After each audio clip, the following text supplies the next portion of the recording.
ห้องใจห้อนแล้วเดี๋ยวนี้นะนั่งห้องอดไว้ละ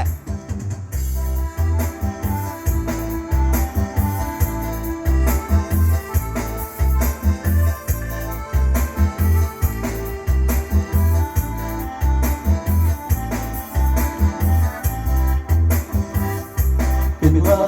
สนาคือบุญนำพาอยากได้นำอายมาพบดวงใจสาวงามใสนักบุรีเห็นเพียงครั้งแรกใจอายก็แปลกอีหลีอยากฝากสัมพันธ์ไมตรีทันทีที่ได้พบเห็นคำราชทานเฮ็ดงานผ่านมาหลายเมือง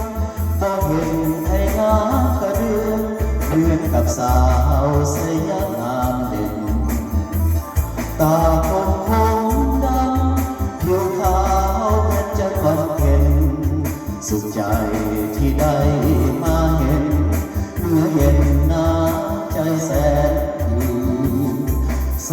ยาบุรีแดนนี้เหมือนดังมีมนต์แม้หากใครได้มายนก็คงสุขล้นเพลงามธรรมศาสตร์ป่าเขาลำเขาสวยดีฝูงชนมีจิตไมตรีแม้ขาดแสงสี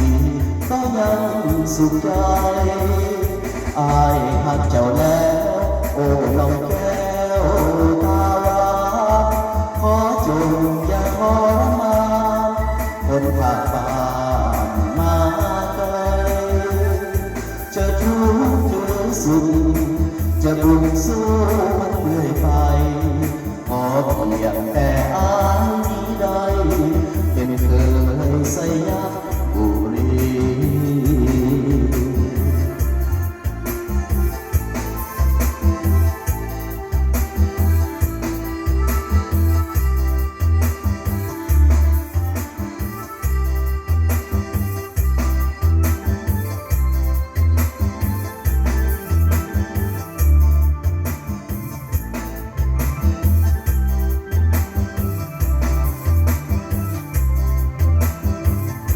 ส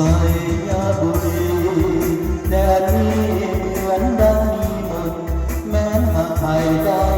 มายนก็คงสุขล้นเพรีงามธรรมศา